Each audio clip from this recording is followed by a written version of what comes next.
Let the stuff speak for itself. Eliminate language. Stuff is language. I cannot tell you what came first, our need for stuff or our need for language. It's quite likely these things came simultaneously, our stuff evolving along with our speech. Language is one of the distinguishing characteristics of human beings. Talking about present, past, future, the ability to convey concepts, ideas, abstractions, poetry. Stuff is another. No abstractions here, however. No concepts, only concrete present reality. Knives and bags and socks. A sock is about as integral to human experience as the entire concept of motherhood. But we aren't working in concepts now. We're working in stuff.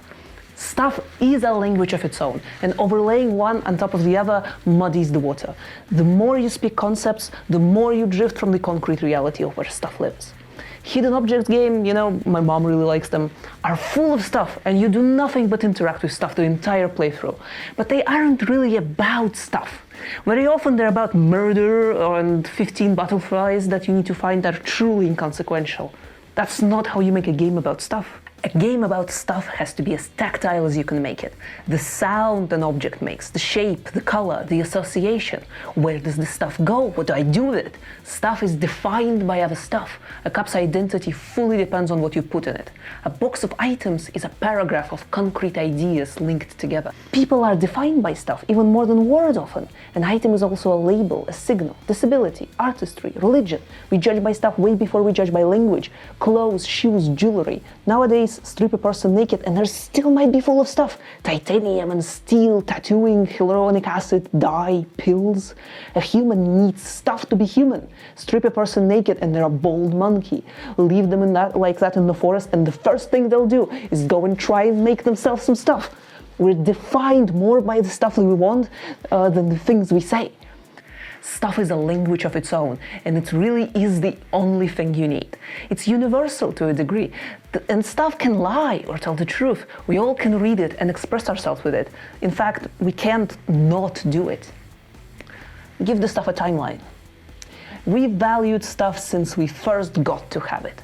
Stuff has always been important, more concrete, more tangible than language. Some languages might be dead, but the stuff lives on. Some languages we can't even understand, but these cultures are not inaccessible to us because we found a bunch of their shit. Archaeology is the ultimate science of stuff. Dig in the middle of nowhere for 3 months, find stuff, speculate on how and why it got there, what kind of stuff it is. Dead bodies buried with their favorite stuff, names lost but identities preserved in swords and spindles. What an archaeologist wouldn't give to know how it all got there. In a game about stuff, you can gauge this. This is where it appeared. This is the story of the stuff. Know just enough, a little mystery left hanging by the lack of words and numbers. Other video games love descriptions. A gift from a friend, or I don't like it. But a game about stuff is doing a little archaeology of our own. With no explanation attached, we look for one within ourselves and connect in a way we otherwise wouldn't. Seeing a cup travel through time, undiscarded despite the damage, same things appearing and disappearing. A life story told in physical space. Know the ambiguity of important and disposable stuff. Other games about other things attach not only explanations, but value. This is a resource, this is a tool or a weapon, this is an important quest item, this is junk. Sell junk, use the usables, consume the consumables, don't do that in a game about stuff. The value of stuff shifts and flows and exists entirely in our heads. A piece of paper can be the most valuable thing and a piece of trash all in the same day. Treat things equally. The importance will reveal itself in the timeline. Some important things are unintuitive and someone might not see. A disposable resource can be a persistent part of an identity. A tool can be disposable. Disposable can become permanent. Permanent can be disposable. Depends on the owner of the stuff. Lean into that heavily. Explain nothing. Show everything. Have a little too much of it. Nothing is ever free of stuff. Real life is a whirlwind of stuff. You own more stuff than you know people. Some stuff we clump together into a big unit of stuff, some we don't. Counting stuff is pointless and excruciating, and most of the time we don't think about how much there is. In this day and age, usually too much. Flood everything with stuff. Stuff that doesn't quite fit or match or go together, but it's the stuff we have. Getting rid of stuff means getting more stuff. There are games where you can see a lot of stuff fixed in place. Set dressing, a rare item you need highlighted, the rest untouchable or conveniently labeled junk. Those games are not about stuff. Real life stuff is indiscriminately touchable. You need everything, or at least you think you do. The nauseating overwhelm of it all spilled out in front of you is an integral part of the design. Stuff gets in the way of other stuff, awkwardly crowds cabinets, ever so slightly ill-fitting. Out with the balancing mechanics. Once we start using stuff, the stuff melts away unless it's broken or off. The only time you think about the knife when cutting a tomato is when it's too dull to do the job.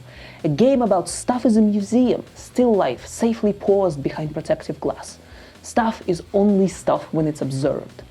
A game about using stuff ultimately is a game about using and not about stuff. An interaction abstracts, a goal overrides importance. Game mechanics are the enemy if you're making games about stuff. Once you attach a stamina value to different food items, they become the same thing regardless of what they are. Add a damage modifier to a knife and all of them reduce to numbers. Abstracting stuff makes it irrelevant. No matter how important you make it in the numbers system, it will never stop being a number, and no amount of witty description writing will save it.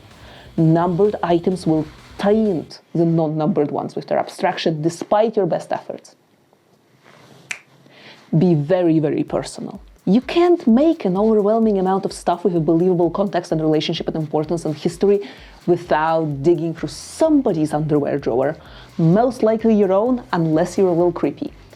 Lay the life bare, hide nothing, and you will still have pieces missing. There's some stuff you forgot to bring. Contradict, make it a little confusing. Make it all about you, put your favorite stuff in it for no reason. Be a little judgy, embarrass yourself a little. This is a game about going through someone's laundry with no particular goal in mind. Just looking, peeking into someone's window to see what sort of stuff they have. It's gonna be weird no matter what, at least a little bit. Make it a little weirder than Unpacking if you make it. Make it raw, a little nasty even. I'd like that. Where's the strap? I know there should be a strap in there somewhere. One of the main features of languages is that you can use language to talk about language. A video game about stuff is stuff itself. The circle closes. Don't attach a number value to it or you risk reducing it all to a number. Imply importance. Let it speak for itself. Make it real.